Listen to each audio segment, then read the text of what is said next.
When Steve Jobs founded Next, he had only one goal: to take back Apple. His plan was so perfect that Apple executives were forced to call him back. This is one of the greatest revenge stories in tech history.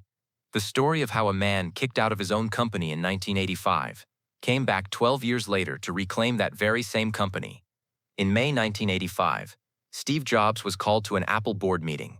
That morning, when he arrived at his office in Apple Park, he noticed the atmosphere was different. The expression on his secretary Linda's face said it all. "Steve, there's a board meeting. 10 a.m. Conference Room A. Conference Room A." The room reserved only for the most important decisions. Jobs knew what this meeting meant. When he entered the room, John Sculley was sitting at the head of the table.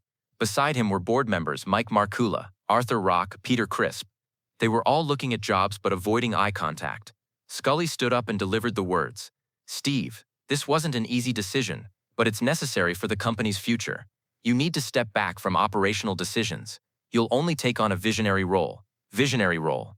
A nice way of saying mascot with no authority. Jobs' response was clear. "I understand. In that case, I resign." Mike Markula was shocked. "Steve, don't make such a quick decision. Maybe think about it." "There's nothing to think about, Mike. If you don't want me here, I don't want to be here either." That day, as Jobs left Apple, he thought about the garage. In 1976, he and Steve Wozniak had developed the Apple line there. Now, 9 years later, his own child was rejecting him. But Apple executives didn't know one thing. This wasn't an ending for Jobs. This was the beginning of his greatest revenge. From that night on, Jobs began preparing his plan. His revenge would be cold, calculated, and perfect. First step: recruit Apple's most valuable minds. Susan Barnes was the first person he called. She was the finance director at Apple, one of the few people Jobs trusted. "Susan, I'm starting a new project. Will you come with me?" "Steve, leaving Apple would be very difficult for me. I built my career here." "Susan, your career at Apple is over. You're not in Sculley's plans. Trust me, I won't let you down." A week later, Susan resigned from Apple. Daniel Lewin was next. He was a genius in education marketing. George Crow, the best in hardware engineering. Rich Page, one of the 5 most talented people in the world in software architecture. Bud Tribble was Jobs' right hand in software development. He met with each of them separately. He told them all the same thing: "You have no future at Apple. Sculley sees you as nothing but cost items. Come with me. Let's change tech history."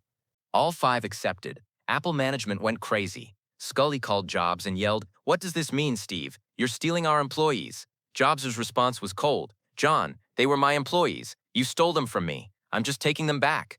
Second step: found Next Computer.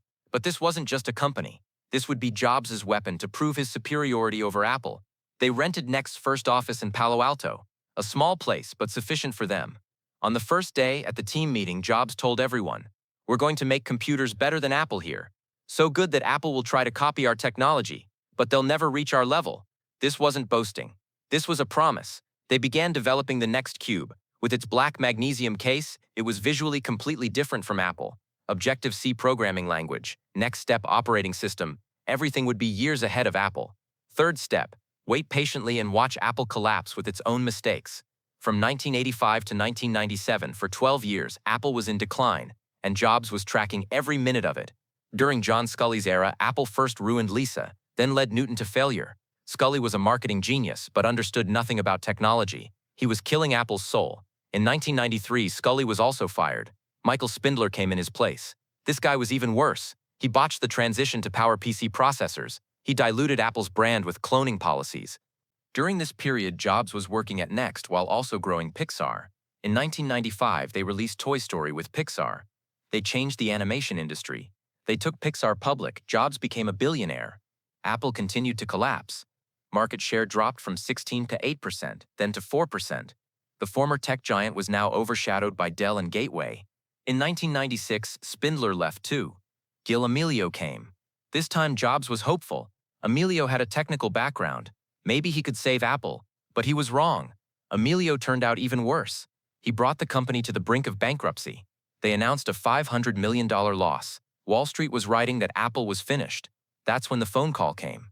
In fall 1996, Gil Amelio called Jobs. His voice was tired and desperate. "Steve, we need your help. Apple is dying. We need a new operating system. We're thinking of buying NextStep." Jobs smiled inside but didn't let it show in his voice. "What terms are we talking about, Gil? We're also thinking of bringing you in as a consultant. If you want, of course." 11 years later, Apple needed him again, but this time not on their terms but on Jobs' terms. Gil, this requires a serious conversation. Let's meet face to face. They held the meeting at Apple Park, in the same place where they had fired him 11 years ago. The irony was beautiful. Emilio put the offer to buy Next on the table, $429 million. Big money, but Jobs wanted something bigger. Gil, I won't do this deal just as a technical consultant. Either you give me real authority or there's no deal. What do you mean? The only way to save Apple is to make radical changes. Half measures won't work. Give me operational authority. Emilio hesitated. Steve, the board won't accept this. Then Apple dies. I'm giving you 6 months. They signed the deal. They sold Next for $429 million. This wasn't just money. This was Jobs' ticket back to Apple. In February 1997, when Jobs stepped into Apple again, everything had changed. They had made the old colorful logo black and white. The offices were gloomy. Employee morale was broken. He held his first meeting with the board. The only way to save Apple is to make radical decisions. Either give me full authority or find someone else. Mike Markkula was there. The same Mike Markkula who had voted to fire him 11 years ago. Steve, these conditions are too harsh. You're not CEO yet. Mike, do you want Apple to die? Because with the current management, you'll be bankrupt in 6 months. In July 1997, Gil Emilio resigned. The board declared Jobs interim CEO. Jobs had loved the word interim. Time was on his side. His first job was cleanup. He canceled all products left from John Scully's era. He shut down Newton. He stopped the cloning program. He reduced from 70 products to 10. Employees were shocked. Steve, these products have been in development for years. That's exactly the problem. Products that have been in development for years and haven't gotten anywhere, we're throwing them all in the trash. Then he made the real move. They developed the iMac, with its translucent Bondi blue case. The iMac rocked the tech world. Their slogan, the computer designed for the internet, was everywhere. They launched it in August 1998. They sold 2 million units in 6 months. Apple became profitable again. Scully, watching Jobs on television, understood. Firing him was Apple's biggest mistake. But Jobs didn't stop. They released the iPod. They changed the music industry. They established iTunes Store. They developed the iPhone. They created the smartphone concept. They introduced the iPad. They gave birth to the tablet market. When Jobs passed away in 2011, Apple had become the world's most valuable company. Market value was $350 billion. When they fired him, it was only $2 billion. But this wasn't Jobs' real revenge. His real revenge was Apple being forced to call him back. Them being forced to say, Steve, we need your help. Gil Emilio said this in his last interview. Having to bring Steve back is proof of how valuable he was. Sometimes the best revenge is making the other side miss you and forcing them to want you back. When Jobs founded Next, his only goal was to take back Apple. It took 12 years, but his plan worked perfectly. Apple fired him. He bought Apple. And the most beautiful part? In the end, Apple executives called him back willingly.